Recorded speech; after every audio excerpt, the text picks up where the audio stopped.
All right, now we're going to get into the show, and we've got a guest in the studio with us. Do you want to introduce yourself?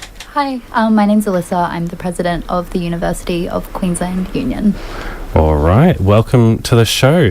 Now, the UQ Union is a bit of a different union than what the unions we usually talk about on the show. Do you want to talk about what is UQ Union? What's the whole deal? Yeah, so student unions are quite similar in trade unions in that our job is, I guess, to be oppositional to the bosses. However, in our case, it's the university, and to, consolidate our collective power of our membership to be able to push for meaningful change. Here at UQ, so we have mandatory, union membership. So every single person who is a student is automatically a member of the UQ Union. And we do, advocacy and activism. So we fought against the Vietnam War and African apartheid. And when Joh Bjelke-Petersen brought in a bunch of restrictions on the right to protest, we were, I think, a really central part in pushing back against that. And more recently, we've also been involved in fighting for Palestinian liberation. We helped organise encampments, and that allowed us to get UQ to divest partially from supporting Israeli apartheid, and also disclosing where they do have ties. We also do service provisions, which is a bit different from a lot of trade unions. So as part of our advocacy for students, we also believe in, making sure we can meet their material needs first and foremost as part of our way of, building, power and engagement. So we do things like free meals and $5 meals for lunches. So now a student can eat for $25 for a full week, that sort of thing. And then we do a lot of community building through things like our queer collective and our women's collective and our disability collective, and making sure that marginalised students who would otherwise have really high rates of attrition are able to engage more meaningfully with their education. Okay. When I went to uni, I saw the student union, and from what I saw, it seemed largely like an organisation that put on events for students and stuff, and they gave me a free notebook when I first joined in. So there's a bit more going on than in a typical union where it's all about fighting the boss and stuff, but there is all that traditional stuff going on too about representing the students and meeting their needs, it seems. Mm-hmm. Yeah, okay. Cool. So where are we going next? As part of that fighting back kind of stuff, you've also been doing a lot of protests around Palestine and then the genocide in Palestine. Do you want to talk a bit about that, what you've been doing, how you've been putting up that fight?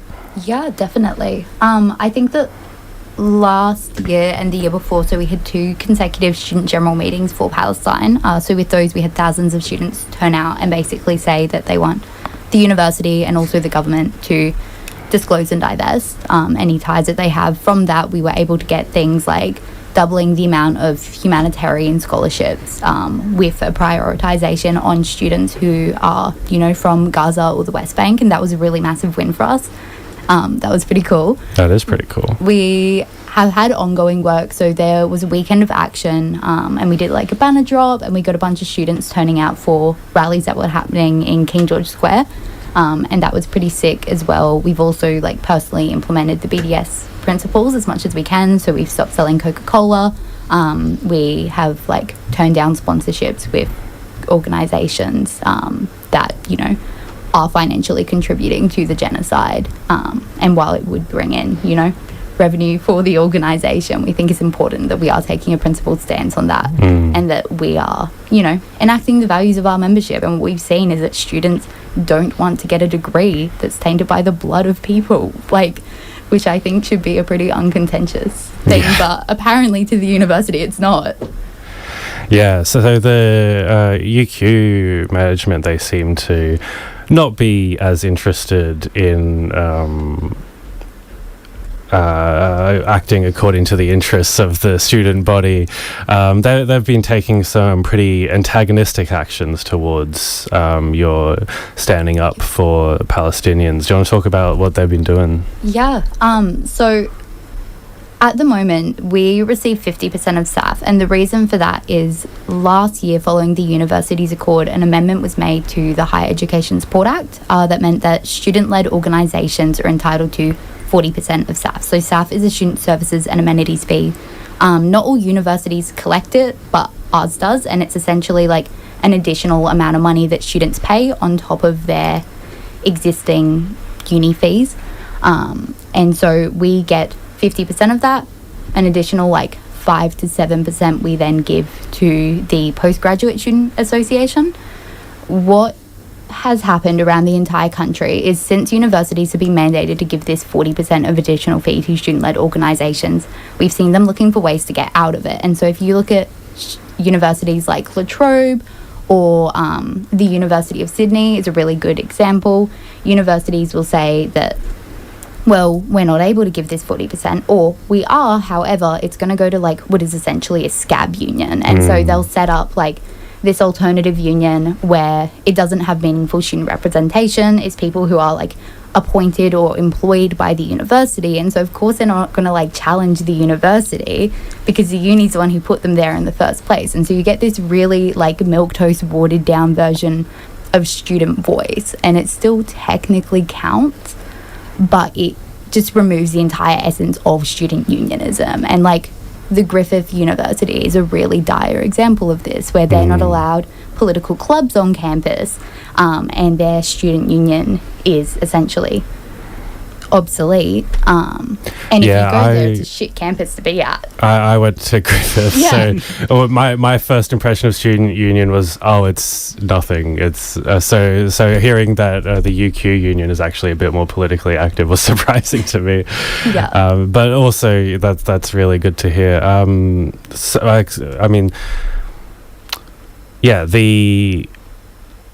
It sounds like, universities are trying to, get out of making this payment and keeping all the money for themselves. And so at UQ, what is happening there then? Yeah, so essentially UQ have said to the Department of Education, because every year following this amendment change, universities have to like attest that they are meeting their legislative obligation of giving 40% to a student-led org.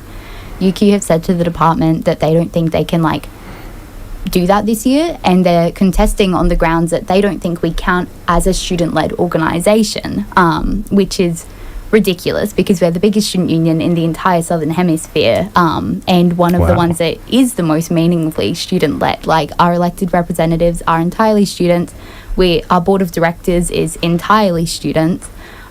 We are the most student-led one in the country. But they've essentially said they don't think that we have appropriate governance and that they don't think we constitute as a student-led organisation. And so they are saying, we don't think we can give them this money unless, and they've basically put to us a really prescriptive list of things that they want us to adopt. And this is stuff including like how we should approach enterprise bargaining, and like internal staffing decisions and stuff that is not governance, has nothing to do with how student-led we are, and is just like a massive university overreach. So we're basically just making sure that students are aware, because throughout this entire process, UQ have been trying to force confidentiality agreements on us. They've been trying to make us sign NDAs, things that would preclude us from sharing any details with anyone from the student body, while simultaneously expecting us to massively reshape how the organisation works, how it interacts with staff, how it interacts with the university, and they don't want the student body having any say in it. I find it interesting you brought up enterprise bargaining there. So is that for like employees of the student union, or? Yeah. Okay, right. Well, what kind of changes do they want you to make there? That sounds a bit worrying. Yeah, it's a bit tricky because we're still working through the legality of what we can and can't share. The problem with situation is because they hold the purse strings. Like, we want to make sure that students are aware, and we think it's important we're fighting back. But there's also the risk of, if we push too far, they can just cut our funding altogether right now. So we're still working through it. But I guess like the main thing is, their argument is on the basis of governance, and then they're stepping massively into what is managerial and what is operational and what it like fundamentally changes how we engage with other unions. And I think that's a really concerning principle, that this university administration is trying to shape our relationship with what is our sister union on campus. Yeah, so they're trying to use their money as to push for like a hostile takeover in a way. Pretty much. Speaking of your relationship with other unions, I assume you're referencing the NTEU there? Yes. Yeah, so the NTEU. What kind of relationship do you have with them? I think we have a really good relationship. I love the NTU on campus. I think they're brilliant. We've had a really, really good working relationship this year. In the past, when they've had staff strikes, we've stood in solidarity with them.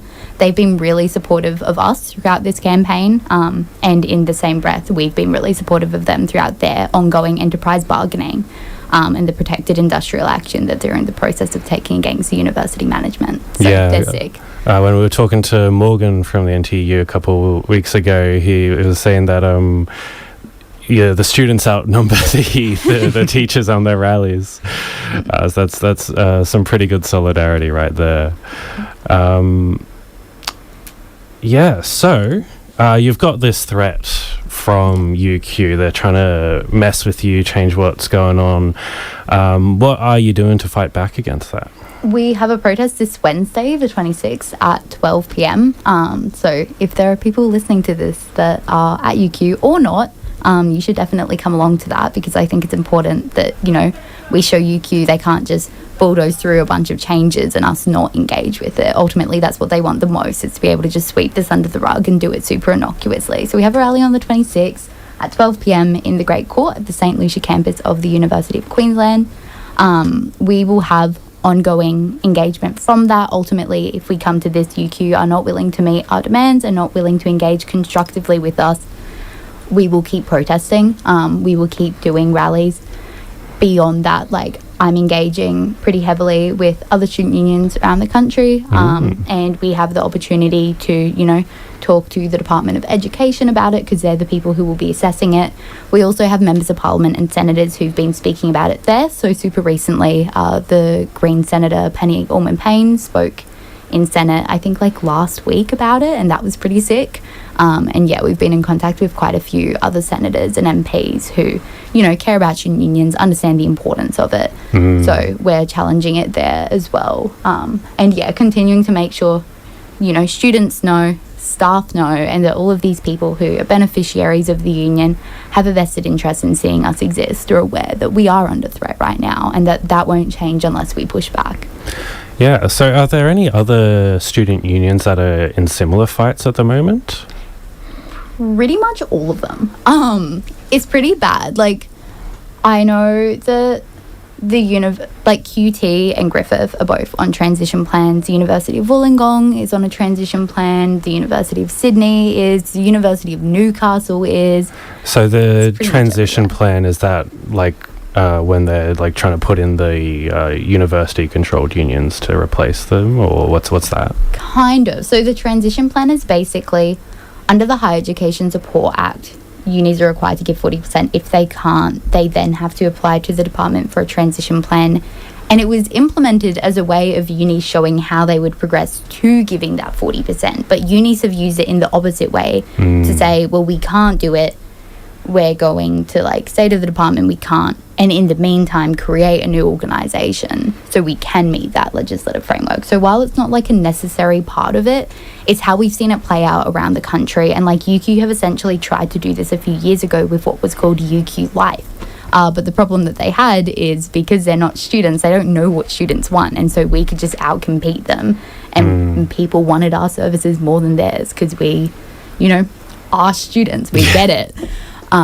So it's not a necessary component of it, but when you look at how it's operated around the country, that is generally how it works. And most student unions in this country, especially the ones that are a bit more bolshy and are, a bit more political, they're generally the ones where universities will start getting really heavy-handed and generally creating a separate student association that isn't meaningfully student-led. Workers cheer, bosses cower, when you tune in to Workers Power.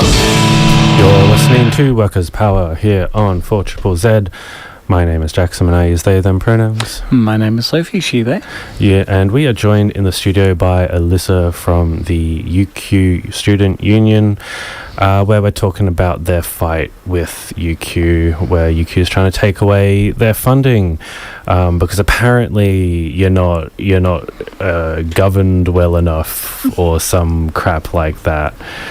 Yeah, and that is pretty rich coming from UQ, isn't it?